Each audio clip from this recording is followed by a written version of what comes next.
मुकीम साहब न सिर्फ इटवा के बल्कि उत्तर प्रदेश के सबसे सीनियर लीडर्स में से एक हैं और ये मेरा सौभाग्य है कि आदरणीय प्रियंका गांधी जी ने, राहुल गांधी जी ने इनको इस पोजीशन पे भेजा। ये न सिर्फ मेरी या आदरणीय मुकीम साहब की, बाकी पूरे इटवा विधानसभा के लोगों का सम्मान बढ़ाने का काम कांग्रेस पार्टी ने किया है। और जब मुकीम साहब का आशीर्वाद और दुआ मेरे साथ होगी तो यहाँ कोई चुनाव ही नहीं बचा है, एक तरफा चुनाव है यहाँ। आप बसपा से आपने यहाँ पे पिछली बार आपने चुनाव लड़ा, आप दूसरे नंबर पर जी। यहाँ से थे। माता प्रसाद पांडे जैसी शख्सियत को आपने पीछे ढकेल दिया था। इस बार आप कांग्रेस से चुनाव लड़ रहे हैं, तो बसपा की राजनीति अलग है, कांग्रेस की अलग है। लोगों को इंटरेक्ट करने में जो आपके और लोग थे जो बसपा में थे, उन लोगों को अपने पाले में लाने में कितना जूझना पड़ रहा? देखिए, मैंने माता प्रसाद जी को तीसरे नंबर पे नहीं भेजा था, यहाँ की जनता ने उनको ढकेला था और वो यहाँ पे तकरीबन 6 मरतबा हाउस के मेंबर रहे, हाउस के सबसे अपर चेयर पे रहे, 2 मरतबा वो स्पीकर रहे।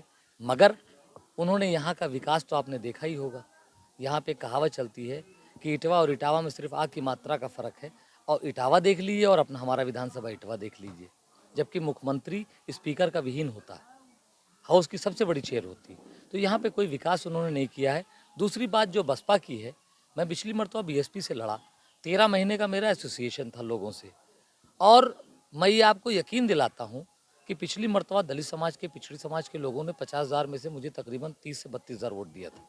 अब की मुझे पूरा यकीन है कि वो वोट तकरीबन 40 और 45 पहुँच रहा है। पिछली मरतबा चूँकि माइनॉरिटी के 2 बड़े नेता थे यहाँ पे, हैं समाजवादी के नाम पे माता प्रसाद जी, और कांग्रेस और सपा का अलायंस था, तो मुकीम साहब की वजह से उनको 25 से 30,000 वोट मिल गया था। वो भी माइनॉरिटी का गांव, जहां आप खड़े हैं, इससे पिछले जो गांव जितने भी हैं सब जीते थे वो। उसकी वजह थी सिर्फ मुकीम साहब थे, असली हीरो यही थे।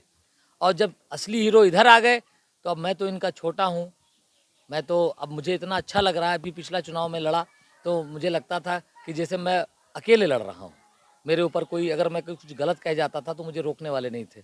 अब तो मेरे गार्जियन की तरह हैं, अगर मैं कहीं बहकूँगा तो मेरा फ़ौरन कान भी पकड़ सकते हैं। तो मेरे लिए तो बहुत अच्छा हो गया, मेरी तो विन विन। मैं अपनी दायित्व का निर्वहन पूरी जिम्मेदारी के साथ कर रहा हूँ।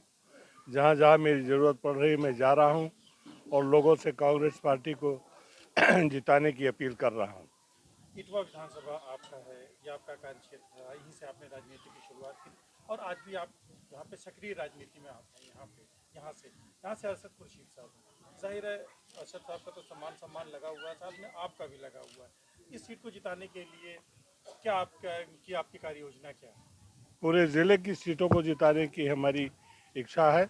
हम चाहते हैं कि सिर्फ असद सीट तो जीते ही, पूरे ज़िले की हमारी कांग्रेस पार्टी के सभी उम्मीदवार जीते, ताकि प्रदेश में कांग्रेस पार्टी की सरकार बने। स्पेशली इस सीट पे मतदाताओं से आप क्या अपील कर रहे हैं? मैं मतदाताओं से अपील कर रहा हूं कि वो आने वाले 3 तारीख को कांग्रेस पार्टी के चुनाव निशान हाथ के पंजे पर वोट लगाकर अरशद खुर्शीद और पूरे जिले में कांग्रेस पार्टी के उम्मीदवार को जिताने की अपील कर रहा हूं। जिस तरह से कांग्रेस इतने दिनों से सत्ता में बाहर थी, अभी तरह तरह के दावे किए जा रहे हैं, मतलब कांग्रेस पार्टी को क्यों जनता उठे? क्योंकि सारी पार्टियों को जनता ने देख लिया है।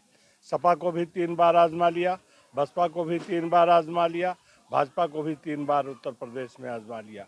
अब बार बार जिसको आजमा लिया, 1 बार 2 बार 3 बार आजमाए हुए को बार बार जनता आजमाना नहीं चाहती है। अब नए सिरे से फिर से उसी कांग्रेस पार्टी की तरफ जनता निगाह लगाए हुए है कि कांग्रेस पार्टी जब तक इस देश और प्रदेश में हुकूमत में नहीं आएगी, तब तक इस देश और प्रदेश का कल्याण होने वाला नहीं है, तब तक इस देश का भाग्य सुधरने वाला नहीं है, तब तक इस देश का विकास होने वाला